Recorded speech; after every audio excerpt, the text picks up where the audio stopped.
रोग कपार पे का क्या कराए नमाज से कपार को हाँ बात ऐसा बा हाँ कि हमनी के का हॉस्पिटल में का नाम है डॉक्टर झटका डॉक्टर झटका। आई सुनले बड़ा कि बीमारी आवे तो झटका ऊपर से मारेगा। ऐसे तो मान ली कि बीमारी तो ऊपर से मारी नू हाँ। आगे से थोड़े मारी ना ऊपर से मारी बीमारी मारी ऊपर झटका। हाँ यही ले हमनी ये कपार को मास्क लगाईला। ठीक है ताकि हम बार बार कहे कि तू दिमाग में पीछे से मास्क लगावा ताकि ये बुआ के धक्का ना दे बीमारी। ठीक है बात है नहीं ठीक बा। हाँ अच्छा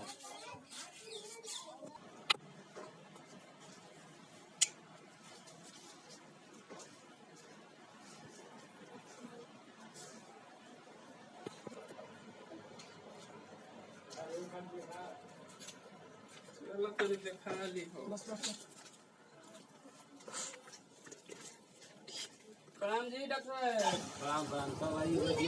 कैसे आना हुआ?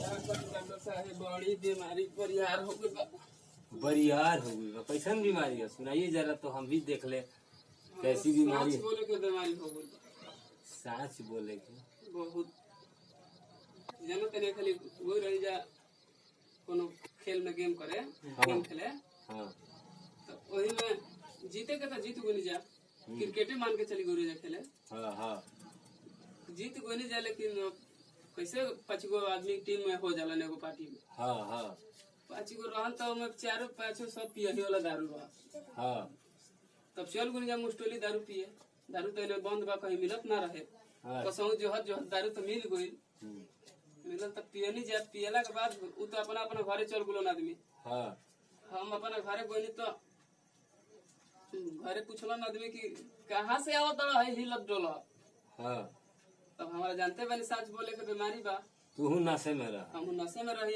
सच बोले वाला बीमारियों रहे हाँ कह देनी कि हम तो गोरे नहीं दारू पिए हाँ। आ कहत भइला कि मार लाठी मार लाठी मार लाठी मार मार मैं है बात दर्द करत बहुत अब यही के हमरा के तनी झूठ बोले के दवाई होके तुम दे दी दवाई तो बा।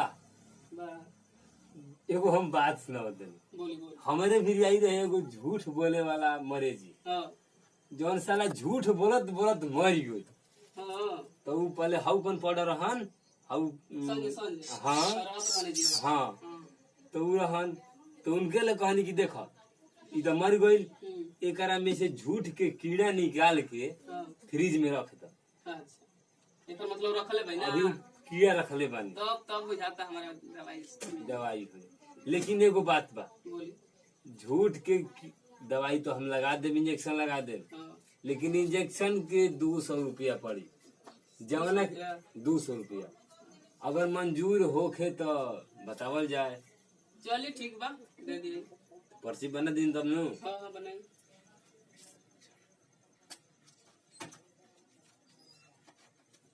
नाम बोली। राम दुलारे प्यारे मनमोहन लाल जी। ये आपका अकेला नाम है कि पूरा खानदान के? ना जी हमारा अकेले नाम है। अकेले नाम है? तो महाराज का कहते नहीं पूरा खानदान का नाम धर लगन थे जी हमारा बुझाते कि पूरा रजिस्टर में ना लिखा है। मनमोहन प्यारे लाल जी तो बड़ी लंबा नाम है जी। हाँ हाँ सब कोई ना नाम धर पावेला हमने के। तो देखिए बात ऐसा है कि सिर्फ हम प्यारे लाल जी लिखते हैं। चलिए आप प्यारे लाल कहिएगा, आप सुन लेंगे। नाम प्यारे लाल जी। उम्र 27 वर्ष। 27 वर्ष।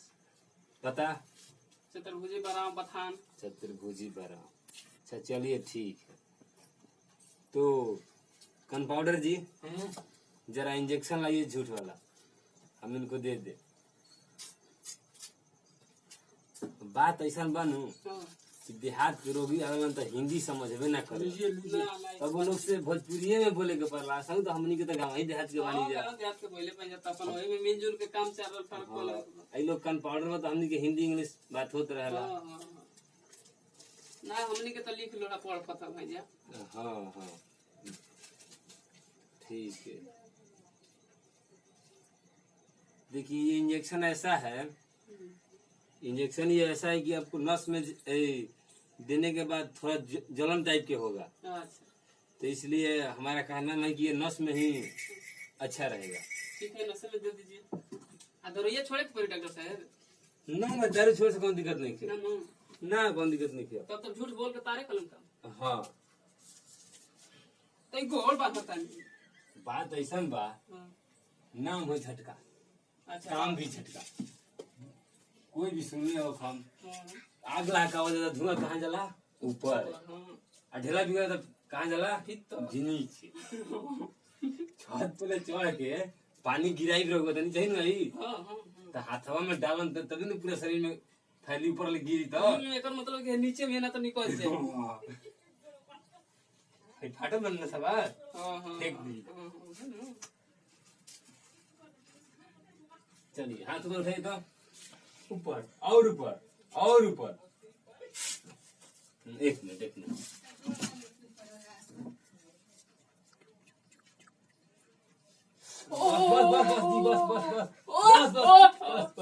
बस भगवान का नाम लीजिए, सब अच्छा हो जाएगा, सब अच्छा हो जाएगा। भगवान का नाम लीजिए। बस सुन गोल डॉक्टर साहब, सुन गोल बुझा तो सुन गोल।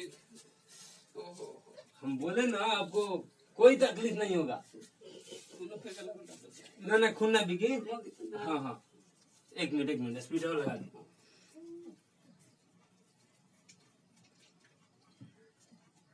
हाँ जल्दी मतलब फर्क है। हाँ, इसमें कोई घबराने की बात नहीं है, ठीक है। ठीक है। एक गोल दो खुराक दवा दे देता हूँ। हाँ दे दीजिए।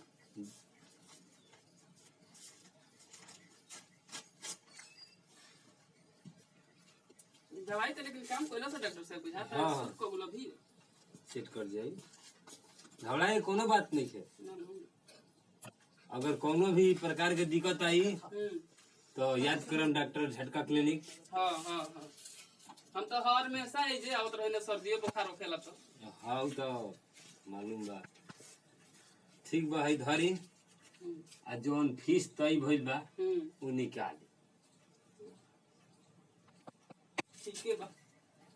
2 रुपया के बात हो रहा है ना। 2 रुपया ये क्या दे रहे हैं जी?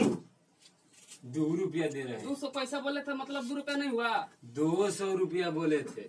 देखिए अभी इतना हम झूठ बोलने का हमारा ऐसी नहीं है, हम झूठ नहीं बोल रहे। अभी सब ये है कि सब कोई था बोले कि 200 पैसा आपका इंजेक्शन का हो जाएगा। अब हम झूठ बोल रहे हैं। क्या जी बात हुई थी 200 रुपये की ना? यस यस हम नहीं जानता है, हम जा रहे हैं सब। हमारा 2 रुपया का बात हुआ था। डॉक्टर साहब के दे दिए हम 200 पैसा दे दिए इनको। पैसा नहीं बात हुआ। हाँ। रुपया का बात हुआ था, 200 रुपया देना है।